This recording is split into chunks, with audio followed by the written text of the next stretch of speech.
Hi ನಮಸ್ಕಾರ. ನಾನು Bharathi Gajanan flawless fashion boutique ಸಿರ್ಸಿಯಿಂದ. ಇವತ್ತೊಂದು ಸಿಂಪಲ್ 4 ಟಕ್ ಬ್ಲೌಸನ್ನು ನಾನು ಕಟ್ಟಿಂಗ್ ಆ್ಯಂಡ್ ಸ್ಟಿಚಿಂಗ್ ಎರಡೂ ತೋರಿಸ್ತೇನೆ.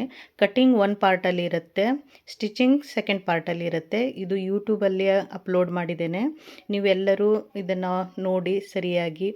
ಇದು ಫಾರ್ ಬಿಗ್ನರ್ಸ್ಗೆ ನಾನು ಹೇಳ್ತಾ ಇದ್ದೀನಿ. ನಾವು ಲೈನಿಂಗ್ ಬಟ್ಟೆಯನ್ನು ನಾವು ಫಸ್ಟ್ ಏನು ಮಾಡಬೇಕು, ಸ್ಲೀವ್ಸನ್ನು ಕಟ್ಟಿಂಗ್ ಮಾಡಬೇಕು. ಇದು 85 ಸೆಂಟಿಮೀಟರ್ ಲೈನಿಂಗ್ ಕ್ಲಾತನ್ನು ತೊಗೊಂಡಿದ್ದೀನಿ ನಾನು. ನಾವು ಯಾವಾಗಲೂ ಮೇನ್ ಫ್ಯಾಬ್ರಿಕ್ ಕಟ್ಟಿಂಗ್ ಮಾಡೋಕ್ಕಿಂತ ಮುಂಚೆ ಲೈನಿಂಗ್ ಫ್ಯಾಬ್ರಿಕನ್ನು ಕಟ್ಟಿಂಗ್ ಮಾಡಬೇಕು. ಈಗ ಫಸ್ಟ್ ನಾನು ಅದನ್ನು 4 ಫೋಲ್ಡ್ ಮಾಡಿ, ಇನ್ನು ನಮ್ಮದು 10.5 ವಿತ್ ಸ್ಟಿಚಿಂಗ್ ಇದೆ ಸ್ಲೀವ್ಸ್. ಅದಕ್ಕೆ ನಾನು 10.5ಗೆ 1 ಇಂಚನ್ನು ಆ್ಯಡ್ ಮಾಡಿ 11.5 ಲೆಂತಲ್ಲಿ ತೊಗೊಂಡು 42 ಇಂಚ್ ಬ್ಲೌಸನ್ನು ನಾನು ಚೆಸ್ಟ್ ಮಾಡ್ತಾಯಿದ್ದೇನೆ. ಅದಕ್ಕೆ ಇಲ್ಲಿ 4.2 ಇಳಿಸಿ 3 ಪಾಯಿಂಟಿಗೆ ಮಾರ್ಕ್ ಮಾಡಿ ಇದನ್ನು ನಾನು ಶೇಪ್ ಹಾಕ್ತಾಯಿದ್ದೇನೆ, ಆರ್ಮ್ ಹೋಲ್ ಶೇಪನ್ನು. ನೀವು ಬ್ಲೌಸದ್ದು ರೆಡಿ ಬ್ಲೌಸ್ ಅವ್ರದ್ದು ಏನಿರುತ್ತೆ ಅದನ್ನು ತೊಗೊಂಡು ಸ್ಲೀವ್ಸ್ ಅರೌಂಡ್ ಏನಿರುತ್ತೆ ಅದನ್ನೆಲ್ಲ ಜಸ್ಟ್ ಇಲ್ಲಿ ಮಾರ್ಕಿಂಗ್ ಮಾಡ್ಕೋಬೋದು, ನೋಡ್ಕೋಬೋದು. ಅಥವಾ ಎಷ್ಟಿದೆ ಬಾಟಮಲ್ಲಿ ಅದನ್ನು ನೋಡಿಕೊಂಡು ಮಾರ್ಕ್ ಹಾಕ್ಬೋದು. ಇಲ್ಲಿ ಸಿವಿಂಗ್ ಅಲೌನ್ಸ್ಗೋಸ್ಕರ ನಾನೇನು ಮಾಡಿದ್ದೇನೆ, 1.5 or 2 ಇಂಚ್ ನೀವು ಇಟ್ಕೋಬೋದು. ನಮಗೆ ಆ ಸೈಡಿಗೆ ಆರ್ಮ್ ಹೋಲಲ್ಲಿ ಕಡಿಮೆ ಬಿದ್ದರೆ ಮಾತ್ರ ಈ ಪೀಸನ್ನು ಇಲ್ಲಿ ಅಟ್ಯಾಚ್ ಮಾಡಿಕೊಂಡು ನಾವು ಹಚ್ಬೋದು. ಇದನ್ನು ಬದಿಗಿಟ್ಟು ನಾವು ನೆಕ್ಸ್ಟ್ ಏನು ಕ್ಲಾತ್ ಫ್ಯಾಬ್ರಿಕ್ ಲೈನಿಂಗ್ ಕ್ಲಾತ್ ಉಳಿದಿರ್ತದೆ ಅದರಲ್ಲಿ ನಾವು ಸ್ವಲ್ಪ ಅಡ್ಡ ಫೋಲ್ಡಿಂಗ್ ಮಾಡಿ ನಿಮ್ಮ ಚೆಸ್ಟಿಗೆ ಸಿವಿಂಗ್ ಅಲೌನ್ಸನ್ನು ಆ್ಯಡ್ ಮಾಡಿ ಅದನ್ನು ಎಷ್ಟು ಬರ್ತದೆ ಅಷ್ಟು ನೋಡಿಕೊಂಡು ನಾವು 2 ಲೇಯರನ್ನು ಇಲ್ಲಿ ಬ್ಯಾಕಿಂದ ಫಸ್ಟ್ ಲೆಂತನ್ನು ತೊಗೊಳ್ತಾ ಇದ್ದೇನೆ. ಬ್ಯಾಕ್ ಲೆಂತ್ ಇದು ಎಷ್ಟಿದೆ, 15 ಇಂಚ್ ಇದೆ. 15 ಇಂಚ್ ಇದ್ದರೆ ನಾವು 1+ ಮಾಡಬೇಕಾಗ್ತದೆ, 16 ಇಂಚಲ್ಲಿ ನಾವು ತೊಗೊಳ್ಬೇಕು. ಇಲ್ಲಿ ನಾನೇನು ಮಾಡ್ತಾಯಿದ್ದೇನೆ, ಬ್ಯಾಕ್ ಲೆಂತನ್ನು ತೊಗೊಳ್ತಾ ಇದ್ದೇನೆ. 16 ಇಂಚಿಗೆ ಮಾರ್ಕ್ ಮಾಡಿ ಆ ಉಳಿದ ಫ್ಯಾಬ್ರಿಕನ್ನು ಫೋಲ್ಡ್ ಮಾಡ್ಕೊಳ್ತಾ ಇದ್ದೇನೆ ಫಾರ್ ಫ್ರಂಟ್ ಪಾರ್ಟ್ಗೋಸ್ಕರ. ಈಗ ನಾನು ಫ್ರಂಟ್ ಮತ್ತು ಬ್ಯಾಕ್ ಎರಡನ್ನು ಫೋಲ್ಡಿಂಗ್ ಮಾಡಿ ಇಟ್ಕೊಂಡಿದ್ದೇನೆ. ನಾನಿಲ್ಲಿ 6.5 ಶೋಲ್ಡರ್ಗೋಸ್ಕರ ತೊಗೊಳ್ತಾ ಇದ್ದೇನೆ. ಇಲ್ಲೂ ಕೂಡ 6.5, ಇಲ್ಲಿ ಕೂಡ 6.5 ಅಲ್ಲಿ ಆರ್ಮ್ ಹೋಲ್ ಲೆಂತನ್ನು ತೊಗೊಳ್ತಾ ಇದ್ದೀನಿ. ಇಲ್ಲಿ ಅವ್ರದ್ದು 42 ಇಂಚ್ ಅಂದರೆ ಎಷ್ಟು ಬರ್ತದೆ, 10.5 ಬರುತ್ತೆ. ಮತ್ತು ಇನ್ಕ್ಲೂಡ್ ನೀವು ಹುಕ್ ಪಟ್ಟಿಯನ್ನು 1/2 ಇಂಚ್ ಎಕ್ಸ್ಟ್ರಾ ಆ್ಯಡ್ ತೊಗೊಂಡು ನಾವೇನು ಮಾಡಬೇಕು, ಸಿವಿಂಗ್ ಅಲೌನ್ಸ್ 2 ಇಂಚ್ ಇಟ್ಕೊಂಡು ನಾವು ಮಾರ್ಕ್ ಮಾಡ್ಕೊಳ್ಬೇಕು. ಇಲ್ಲಿ 1.5 ಆ್ಯಂಡ್ 1 ಆರ್ಮ್ ಹೋಲಿಗೆ ಮಾರ್ಕ್ ಮಾಡಿ ನಾವು ಶೇಪನ್ನು ಫ್ರಂಟ್ ಆ್ಯಂಡ್ ಬ್ಯಾಕ್ ಆರ್ಮ್ ಹೋಲ್ಗಳನ್ನು ಹಾಕ್ಕೊಳ್ತಾ ಇದ್ದೀನಿ. ಇಲ್ಲಿ 42 ಇಂಚ್ ಚೆಸ್ಟ್ ಇದ್ದವರಿಗೆ ಬಸ್ಟ್ +1 ಮಾಡಿದ್ರೆ ಅಂದರೆ 10.5ಗೆ 1+ ಮಾಡಿದ್ರೆ 11.5 ಬರುತ್ತೆ. ಅದರ ನಂತರ 3.5 ನಾವು ಟಕ್ಸ್ಗೋಸ್ಕರ ಮತ್ತು ಕ್ರಾಸ್ ಪಟ್ಟಿ ಅಂತ ಏನು ಹೇಳ್ತೇವೆ ಅದನ್ನು ನಾವು 2.5 ಸ್ಟಾರ್ಟಿಂಗಲ್ಲಿ ಕ್ರಾಸಿಗೆ 3.5 ತೊಗೊಂಡು ಮಾರ್ಕ್ ಮಾಡ್ಕೊಳ್ಬೇಕು. ಇಲ್ಲಿ ಅಪೆಕ್ಸ್ ಪಾಯಿಂಟ್ ಅವ್ರದ್ದು ಎಷ್ಟು ಬರ್ತದೆ ಅದನ್ನು ನೋಡಿಕೊಂಡು ನಿಮ್ಮ ನಾರ್ಮಲಿ ನಾವು 42ಗೆ ಡಿವೈಡೆಡ್ ಬೈ 10 ಮಾಡಿಕೊಂಡು ಬರುವಂಥ ಅಪೆಕ್ಸ್ ಪಾಯಿಂಟ್ ಅಂತ ಮಾಡ್ತೇವೆ.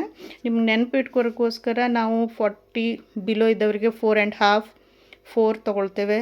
ಇಲ್ಲಿ ನಾನು 5 ಇಂಚ್ ಅಪೆಕ್ಸ್ ಪಾಯಿಂಟ್ ತೊಗೊಂಡಿದ್ದೇನೆ. 2 ಇಂಚ್ ಡಿಸ್ಟೆನ್ಸಿಗೆ ನಾನೇನು ಮಾಡ್ತಿದ್ದೆ, ಟಕ್ಸ್ ಪಾಯಿಂಟನ್ನು ಹಾಕ್ಕೊಳ್ತಾ ಇದ್ದೀನಿ.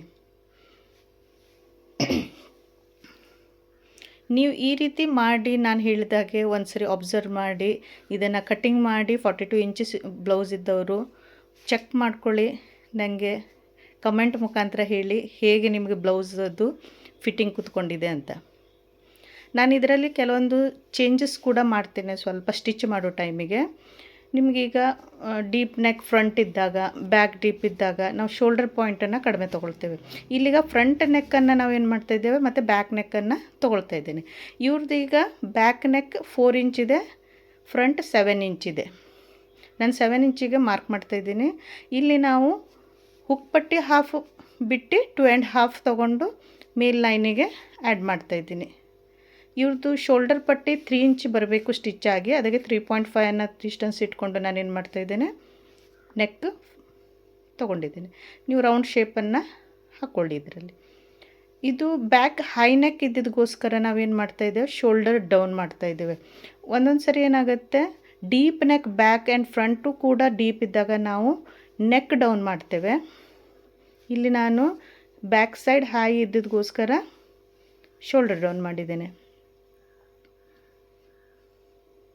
ಇದನ್ನು ನಾವು ಕಟ್ಟಿಂಗ್ ಮಾಡ್ತಾ ಇದ್ದೇವೆ. ಇಲ್ಲಿ ಫ್ರಂಟ್ ಕ್ರಾಸ್ ಪಟ್ಟಿಯನ್ನು ಕಟ್ಟಿಂಗ್ ಮಾಡಿ ನಾನು ಯಾವ ರೀತಿ ಮಾಡಿದ್ದೇನೆ ಅದನ್ನು ನೀವು ಬೇಕಾದರೆ ಡೌನ್ಲೋಡ್ ಮಾಡ್ಕೊಳ್ಳಿ. ವಿಡಿಯೋ ಡೌನ್ಲೋಡ್ ಮಾಡಿ ಸ್ಟೆಪ್ ಬೈ ಸ್ಟೆಪ್ಪನ್ನು ನೋಡ್ಕೊತ ನೀವು ಕಟ್ಟಿಂಗ್ ಮಾಡ್ಕೋಬೋದು. ಇಲ್ಲಿ ಬೇರೆ ಸೈಜ್ಗೆ ನಾವು ಚೆಸ್ಟ್ ಸೈಜ್ ಚೇಂಜ್ ಮಾಡಿದ್ರೆ ಆಯಿತು. ಆರ್ಮ್ ಹೋಲ್ ಲೆಂತಲ್ಲಿ ಅರ್ಧ ಇಂಚ್ ಕಡಿಮೆ, ಶೋಲ್ಡರ್ ಕೂಡ ಅರ್ಧ ಇಂಚು ಕಡಿಮೆ ತೊಗೊಂಡ್ರೆ ಸಾಕು. ಉಳಿದಿದ್ದೆಲ್ಲ ನೀವು ಸೇಮ್ ಹಾಕ್ಕೊಂಡು ಅಪೆಕ್ಸ್ ಪಾಯಿಂಟ್ ಅವ್ರದ್ದು 42 ಏನಿದ್ರೆ ಅಥವಾ ಬೇರೆದು ಏನಾರು ಇದ್ದರೆ ಆ ಸೈಜಿಗೆ ನೀವು ಏನು ಮಾಡಬೇಕು, 1+ ಮಾಡಿದ್ರೆ ಆಯಿತು 4ನೇ ಭಾಗಕ್ಕೆ. ಅಲ್ಲಿ ನಿಮಗೆ ಬಸ್ಟ್ ಪಾಯಿಂಟ್ ಸಿಗುತ್ತೆ ಮತ್ತು ಅಪೆಕ್ಸ್ ಪಾಯಿಂಟ್ ಡಿವೈಡೆಡ್ ಬೈ 10 ಚೆಸ್ಟಿಗೆ ಮಾಡಿದ್ರೆ ಪಾಯಿಂಟ್ ಸಿಗುತ್ತೆ. ಈ ರೀತಿ ಮಾಡಿ ನೀವು ಬೇರೆ ಬೇರೆ ಸೈಜಲ್ಲಿ ನೀವು ಕಟ್ಟಿಂಗ್ಗಳನ್ನು ಮಾಡ್ಬೋದು. ಈಗ ಇಲ್ಲೂ ಒಂದು ನಾನು ಟ್ರಿಕ್ ಯೂಸ್ ಮಾಡ್ತಾ ಇದ್ದೇನೆ. ಬ್ಯಾಕಿಗೆ ನಾನು ಸ್ವಲ್ಪ ಹಿಂದುಗಡೆ ಇದು ಬರುತ್ತೆ, ಬ್ಯಾಕಿಗೆ ಕೆಲವೊಬ್ಬರಿಗೆ ಪುಗ್ಗೆ ಬಂದಂಗೆ ಬರ್ತದೆ. ಅದಕ್ಕೆ ಇಲ್ಲೊಂದು ಏನು ಮಾಡ್ತಾಯಿದ್ದೆ ನಾನು, ನಮ್ಮದು ಕಾಜು ಪಟ್ಟಿದ್ದು ಸ್ವಲ್ಪ ಎದುರಿಗೆ ಎಳ್ಕೊಂಡು ಬ್ಯಾಕ್ ಪಾರ್ಟನ್ನು ಏನು ಮಾಡ್ತಿದ್ದೇನೆ, 1/4 ಇಂಚಲ್ಲಿ ಆರ್ಮ್ ಹೋಲ್ದಲ್ಲಿ ಏನು ಕಟ್ಟಿಂಗ್ ಮಾಡ್ಕೊಳ್ತಾ ಇದ್ದೇನೆ ಶೇಪ್ ಹಾಕಿ. ನೋಡಿ ಇಲ್ಲೊಂದು ಚೂರು ನಾನು 1/2 ಇಂಚ್ ಕಡಿಮೆ ತೊಗೊಂಡಿದ್ದೇನೆ. ಇಲ್ಲಿ ನೆಕ್ ಅವ್ರದ್ದು ಎಷ್ಟಿದೆ ಆ ನೆಕ್ಕನ್ನು ನೀವು ಕಟ್ಟಿಂಗ್ ಮಾಡ್ಕೋಬೋದು, ಯಾವ ಶೇಪಲ್ಲಿ ಬೇಕೋ ಆ ಶೇಪ್. ನಾನು ಇಲ್ಲಿ ರೌಂಡನ್ನೇ ತೊಗೊಂಡಿದ್ದೇನೆ. ಓಕೆ, ಇದು ನಮ್ಮದೀಗ front and back part cutting ಆಯಿತು. ಎಟ್ ಎ ಟೈಮ್ದಲ್ಲಿ ನಾವು ಸಪ್ರೇಟಾಗಿ ಕಟ್ಟಿಂಗ್ ಮಾಡಿಲ್ಲ, ಎಟ್ ಎ ಟೈಮ್ದಲ್ಲೇ ಕಟ್ಟಿಂಗ್ ಮಾಡಿದ್ದೇವೆ. ಇದು ನಮ್ಮದು ಫ್ರಂಟ್ ಬ್ಯಾಕಲ್ಲಿ ನಿಮಗೆ ಎಷ್ಟು ಚೆಸ್ಟ್ ಇದೆ ಅದರದ್ದು ಮಾರ್ಕ್ ಹಾಕ್ಕೊಂಡು ಸಿವಿಂಗ್ ಅಲಮ್ಸ್ ಇಟ್ಕೊಬಿಟ್ರೆ ಆಯಿತು.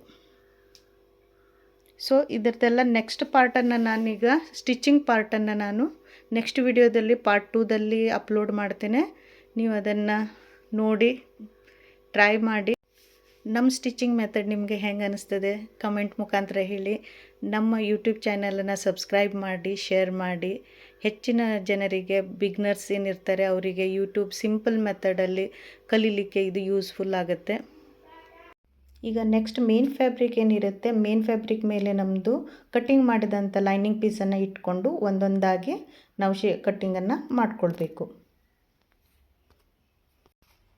ಬಾರ್ಡರನ್ನು ಸ್ಲೀವ್ಸಿಗೆ ಮತ್ತು ಬ್ಯಾಕ್ ಪಾರ್ಟಿಗೆ ಹೆಚ್ಚು ಉಪಯೋಗಿಸ್ತೇವೆ. ಏನಾದರೂ ಎಂಬ್ರಾಯ್ಡ್ರಿ ವರ್ಕ್ ಇದ್ದರೆ ಮಾತ್ರ ಬಾರ್ಡರನ್ನು ಅವಾಯ್ಡ್ ಮಾಡ್ತೇವೆ. ನೀವು ಅದು ಯಾವ ರೀತಿ ಬ್ಲೌಸ್ ಪೀಸ್ ಇದೆ ಅದ್ರ ಬೇಸ್ ಮೇಲೆ ನೀವು ಏನೇನು ಬೇಕು ಎಲ್ಲೆಲ್ಲಿ ಬೇಕು ನೀವು ಅದನ್ನು ಲೈನಿಂಗ್ ಕಟ್ಟಿಂಗ್ ಮಾಡಿದಂಥ ಪೀಸನ್ನು 1 by 1 ಅನ್ನೋದನ್ನು ನಾವು ಮೇನ್ ಫ್ಯಾಬ್ರಿಕ್ ಮೇಲೆ ಇಟ್ಕೊಂಡು ಕಟ್ಟಿಂಗ್ ಮಾಡಿಕೊಂಡ್ರೆ ಸಾಕು. ಈ ರೀತಿ ನಾವು ಕಟ್ಟಿಂಗನ್ನು ಮಾಡ್ತೇವೆ.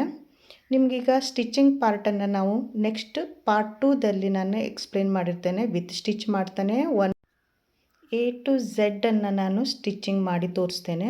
ನೀವು ನೆಕ್ಸ್ಟ್ ವಿಡಿಯೋದಲ್ಲಿ ಅದನ್ನು ಅಬ್ಸರ್ವ್ ಮಾಡಿ ಮತ್ತು ಸ್ಟಿಚಿಂಗ್ ಮಾಡಿ ನನಗೆ ಕಮೆಂಟ್ ಮುಖಾಂತರ ಮುದ್ದಾಮಾಗಿ ಹೇಳಿ. ನನ್ನ ಸ್ಟಿಚಿಂಗ್ ಮೆಥಡ್ ಮತ್ತು ಕಟ್ಟಿಂಗ್ ಮೆಥಡ್ ಹೇಗಿದೆ ನನಗೆ ಕಮೆಂಟ್ ಮುಖಾಂತರ ಹೇಳಿ. ಈ ವಿಡಿಯೋನ ಹೆಚ್ಚಿನ ಜನರಿಗೆ ನಿಮ್ಮ ಫ್ರೆಂಡ್ಸ್ ಸರ್ಕಲಲ್ಲಿ ಶೇರ್ ಮಾಡಿ. Thank you for watching my video.